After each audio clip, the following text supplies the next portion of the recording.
Les rendez-vous de l'actualité sur 10e rue télévision. Mesdames et messieurs, bienvenue à tous. Voici les sommaires.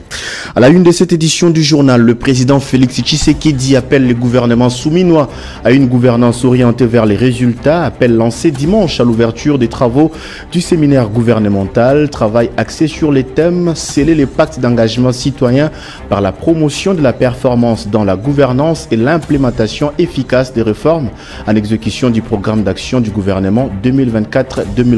On en parle dans ce journal.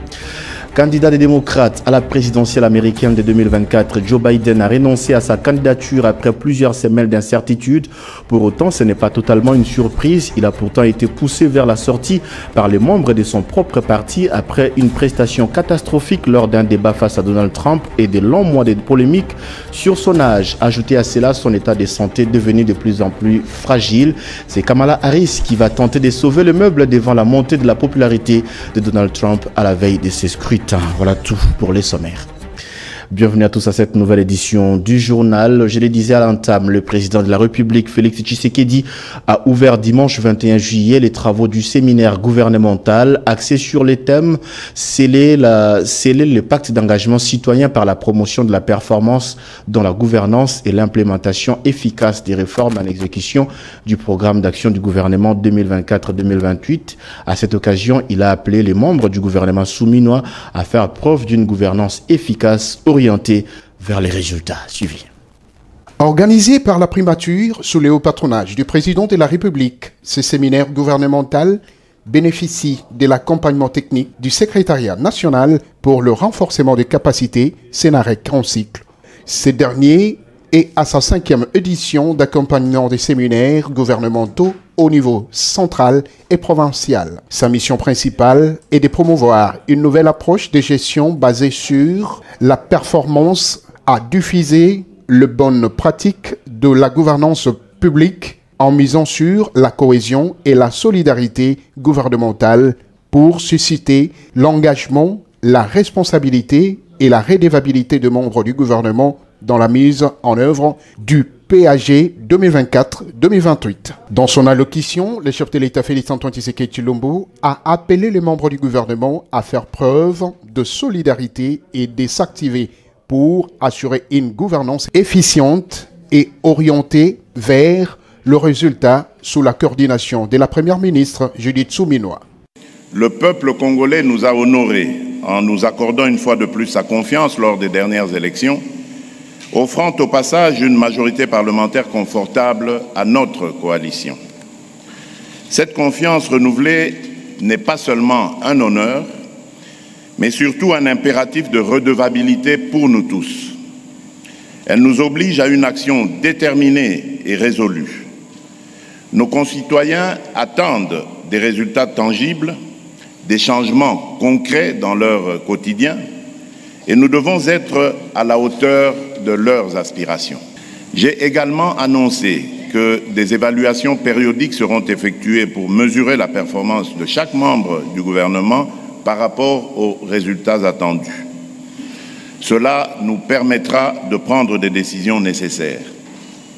Ainsi, chacun sera jugé sur la base des résultats concrets obtenus en accord avec les objectifs et les actions prioritaires définis dans le programme d'action du gouvernement. Ces travaux du séminaire gouvernemental lancés par le président de la République vont se clôturer le mardi 23 juillet 2024. Parlons à présent de la relance de Congo Airways. Le gouvernement adopte un business plan étalé sur une période de 5 ans et qui envisage d'acquérir 3 avions de type Airbus A320. Dans son rapport présenté lors de la 6e réunion du Conseil des ministres tenue vendredi à Kinshasa, le Premier ministre, le vice-premier ministre, ministre des Transports Jean-Pierre Bemba Gombo a rappelé la série de mesures envisagées afin d'assurer la relance de la compagnie nationale. Il a justifié la relance de la compagnie d'aviation nationale au regard des indicateurs positifs que présente la société actuellement en exploitant qu'un seul aéronef en leasing et dont les contrats expirent bientôt. proposition pour le renouvellement de la flotte de Congo Airways. Le vice-premier ministre, ministre des Transports et Voies de Communication, a rappelé la série des mesures envisagées afin d'assurer la relance de la compagnie nationale. Il a présenté sommairement les business plans étalés sur une période de 5 ans et qui envisagent d'acquérir en location-achat 3 avions de type A320, ce qui a pour avantage de résoudre la double question relative à la perte du certificat de transport aérien CTA et de l'agrément IATA à la date butoir du 16 septembre 2024. La relance de la compagnie Congo Airways s'impose au regard de son impact significatif sur la souveraineté nationale et la mobilité des personnes et des biens ainsi que la vie économique et sociale pour lesquelles les indicateurs des performances démontrent une rentabilité et une viabilité satisfaisante avec la desserte graduelle des 47 destinations domestiques et intra-africaines suivant son programme d'exploitation. Il a été complété par le ministre du portefeuille qui a présenté les business plans qui accompagnent cette volonté du gouvernement. Après débat et délibération, ce dossier a été... C'était les comptes rendus faits par les porte-parole du gouvernement, ministre de la Communication et Médias, Patrick Mouyaya. Les cabinets du vice-premier ministre, ministre de la fonction publique, modernisation de l'administration et innovation du service public dément l'information sur une prétendue arrêté portant mécanisation des agents pour les comptes de la DGRAD sans concertation préalable avec les organes de la régie. Ce cabinet alerte qu'il s'agit d'un fake news de la part des personnes mal intentionnées dans le but de salir l'image du ministre des tutelles, Jean-Pierre Liao. Communiqué lu par Perside Liambassi.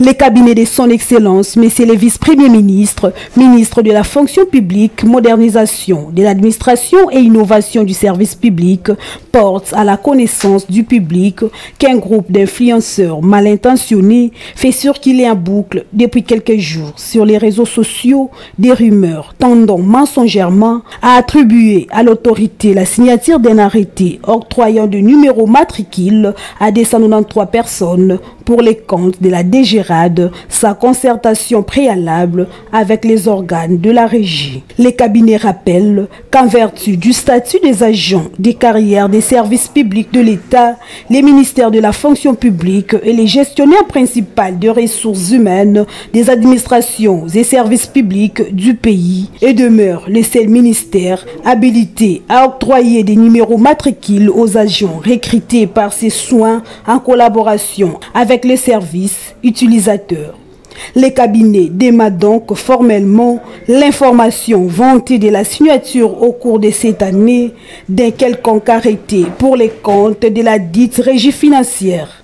Par ailleurs, il s'y est d'informer l'opinion que notre ministère, dans sa mission d'assainissement du fichier des références de l'administration publique, frappe en sigle et contrairement aux pratiques décriées dans le passé, ne procède jamais à la prise d'acte de régularisation de la situation administrative sans la demande préalable du service utilisateur et la vérification des disponibilités déduites des cadres organiques de structures concernées. En effet, les cabinets tiennent à rassurer tous les fonctionnaires qu'ils restent concentrés sur les processus de la transformation profonde de notre appareil administratif conformément aux engagements de son Excellence Monsieur le Président de la République, chef de l'État, tel qu'est transcrit dans les programmes d'action du gouvernement. Il se réserve en même temps le droit de saisir toutes les instances habilitées en vue, d'une part, de faire subir la rigueur de la loi aux auteurs tels qu'ils soient de ces fake news, et d'autre part, de ne pas laisser de personnes à mal de positionnement sacrifier l'image de marque de l'autorité suscite sur l'autel de la diffamation. Les cabinets. Le député provincial Socrate Mubenga, élu de Mongafula à Kinshasa, a communié avec sa base de Mongafula au terrain Tumba ce dimanche, Arena 340. C'est comme ça qu'il a désigné cette activité. Le député le mieux élu, le plus populaire de Mongafula, aujourd'hui questeur de l'Assemblée provinciale de Kinshasa, maintient cette proximité avec sa base pour mieux la servir. C'était à présence de plusieurs autorités de la ville. Clarisse Mboui. Depuis qu'il est élu député provincial et devenu questeur à l'Assemblée provinciale de Kinshasa, Maître Socrate Mubengai a choisi dimanche 21 juillet pour communier avec sa base. Il les a remerciés pour la confiance placée en lui au regard de voir remporter jusqu'à être le plus élu de Mongafula lors des élections de décembre 2023. Par cette même occasion, Socrate Mubengai, appelé affectueusement Mwanayaba Maman, a lancé les activités de l'ASBEL, les amis de Socrate Mubengai, au terrain municipal de Mongafula, Tumba. Au cours de son événement riche en couleurs, baptisé Arena 340, plusieurs personnalités ont répondu présents à ces grands rendez-vous, dont notamment les vice-gouverneurs de la ville, province de Kinshasa, Edi Yeli Molangi, la vice-présidente, le rapporteur et les rapporteurs adjoints de l'Assemblée provinciale de Kinshasa, ainsi que plusieurs députés provinciaux de Kinshasa, sans oublier le bourgmestre de la commune de Mongafula et d'autres autorités. Le vice-gouverneur de Kinshasa a félicité les habitants de Mongafula pour cette mobilisation et leur a demandé de continuer à faire confiance à leurs élus. Et leur assure que le gouverneur de la ville-province de Kinshasa, Daniel Bumba Lubaki, démarre très bientôt avec les actions concrètes pour redorer l'image de Kinshasa la Belle.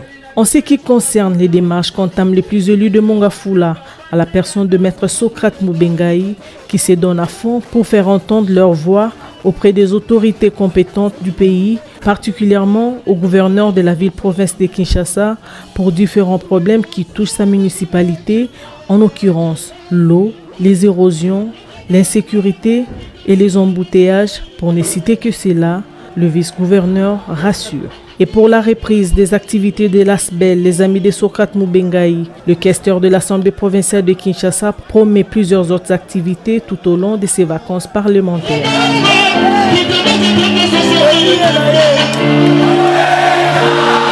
Dans son mot de clôture, il invite sa base à vivre dans l'unité pour l'intérêt général.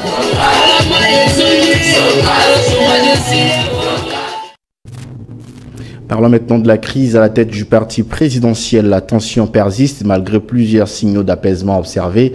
Quelques combattants réclament toujours le départ de l'actuel secrétaire général Augustin Kabouya. On écoute ici John Gandou au micro de Nadia Mouangou. Tous ces guerres, moi je dis c'est une expression de la démocratie au sein du parti. Parce que j'entends souvent les gens dire que c'est un des autres. Non, c'est Ali de PC, ce n'est pas comparable aux autres partis. Qui sont dans un système de Alléluia, Amen. Dans l'IDPS, les Alléluia, Amen n'existent pas. Et à l'IDPS, nous avons tous les droits là, les privilèges là de pouvoir parler, donner notre opinion. C'est ce que nous faisons, ce que nous sommes en train de faire d'ailleurs. Parlons de ces guégueurs que vous venez de faire allusion. Je dis simplement que ce n'est pas des guégueurs, mais simplement c'est quelque chose, c'est l'expression démocratique de tous les combattants qui veulent en tout cas le départ de messieurs les secrétaires généraux, ex-secrétaire général Augustin Kabouya, parce qu'il a brillé avec toute incompétence.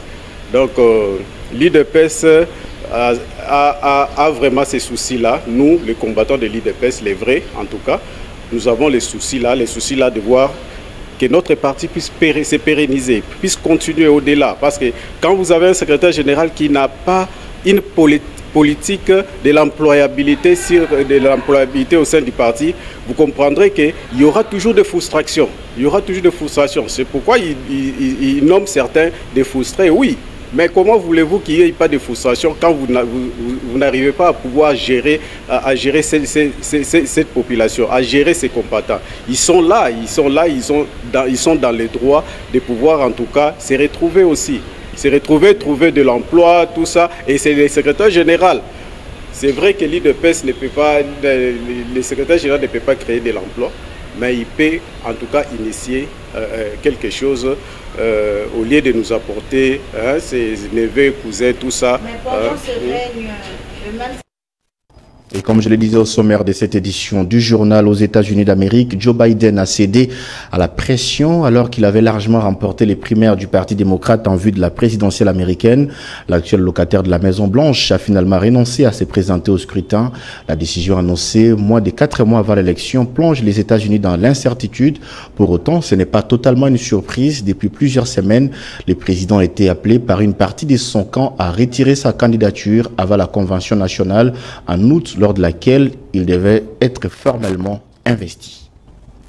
Le président américain Joe Biden, candidat à sa propre succession, a annoncé ce dimanche 21 juillet dans une lettre publiée sur le réseau X le retrait de sa candidature pour l'élection présidentielle du mardi 5 novembre prochain face à son éternel adversaire de taille, Donald Trump, candidat du Parti républicain. Santé dégradée, débarraté, lapsus et largement sous pression de son propre camp. Le président démocrate, le locataire sortant de la Maison Blanche, 81 ans, a décidé de jeter l'éponge et de soutenir la candidature de Kamala Harris pour le succéder. Le Parti démocrate a jusqu'au 19 août prochain pour décider de son nouveau candidat face à Donald Trump. En sport, à quelques jours du début des Olympiades à Paris, la première délégation congolaise composée de 9 personnes, dont 4 athlètes, a quitté Kinshasa le dimanche via l'aéroport international d'Indjili en direction de la France, où elle va prendre part aux Jeux Olympiques de Paris 2024 qui se dérouleront du 26 juillet au 11 août. Les athlètes congolais se sont donnés comme objectif principal remporter la première médaille olympique pour la nation. Moïse Makor.